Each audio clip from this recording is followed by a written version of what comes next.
Mark chapter 7. Then came together unto him the Pharisees and certain of the scribes, which came from Jerusalem.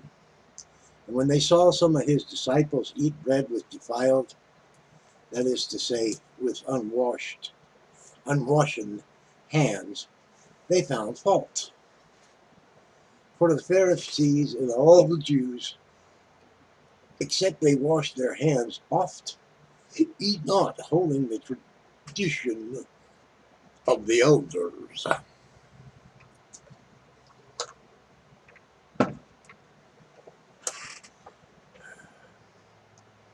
And when they come from the market, except they wash, they eat not.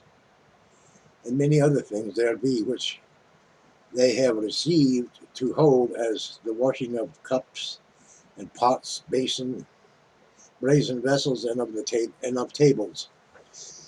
Excuse me. Then the Pharisees and scribes asked him, Why walk not thy disciples according to the tradition of the elders, but eat bread with unwashen hands? He answered and said unto them, Well hath Esaias prophesied of you hypocrites, as it is written, This people honor me with their lips, but their heart is far from me. Howbeit in vain do they worship me, teaching for the doctrines the commandments of men. For laying aside the commandments of God, ye hold the traditions of men, as the washing of pots and cups and many other things, such like things ye do. And he said unto them, Full well ye reject the commandment of God, that ye may keep your own tradition. For Moses said, Honor thy father and mother, and whoso curseth father and mother, let him die the death. But ye say, if a man shall say to his father or mother, It is corban, that is to say, a gift by whatsoever thou mightest be profited by me, he shall be free. And ye suffer him no more to do aught for his mother or his father, making the word of God of none effect, through your tradition which ye have delivered, and many such like things do ye. And when he had called all the people unto him, he said unto them, Hearken unto me, every one of you, and understand. There is nothing from without a man that entering into him can defile him. But the things which come out of him, those are they that defile the man. If any man have ears to hear, let him hear. And when he was entered into the house from the people, his disciples asked him concerning the parable. And he saith unto them, Are ye so without understanding also?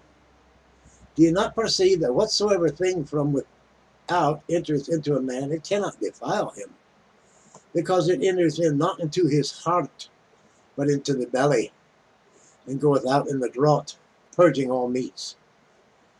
And he said, That which cometh out of a man, that defileth a man.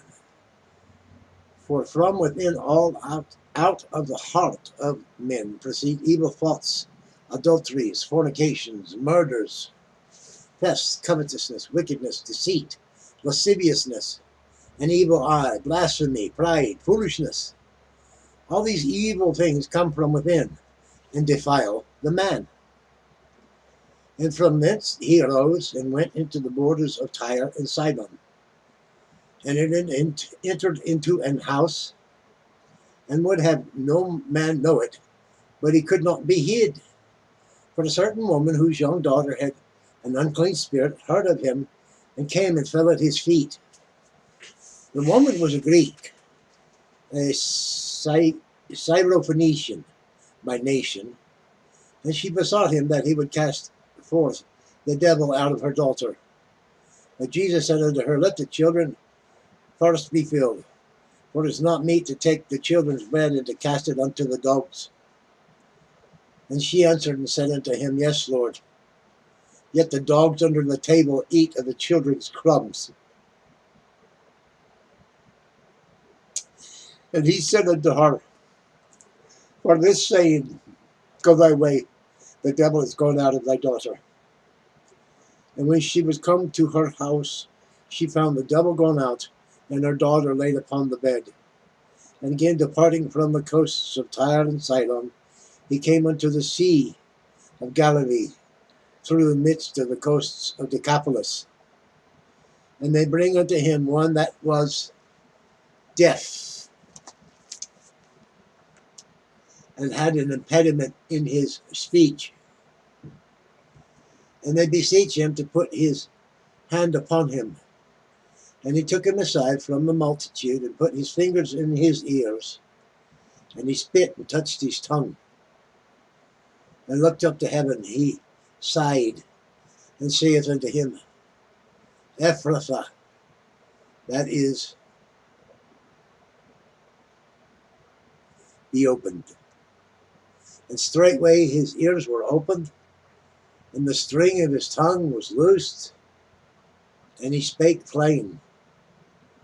And he charged them that they should tell no man. But the more he charged them, so much the more a great deal they published it. And they were beyond measure astonished, saying, He hath done all things well. He maketh both the deaf to hear and the dumb to speak. That concludes Mark chapter 7. Thank you for viewing. It's a bit chilly today. It's supposed to get down in the 20s tonight.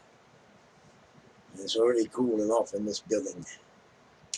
Nevertheless, like, share, comment, subscribe. Join our wee tribe. We're good now.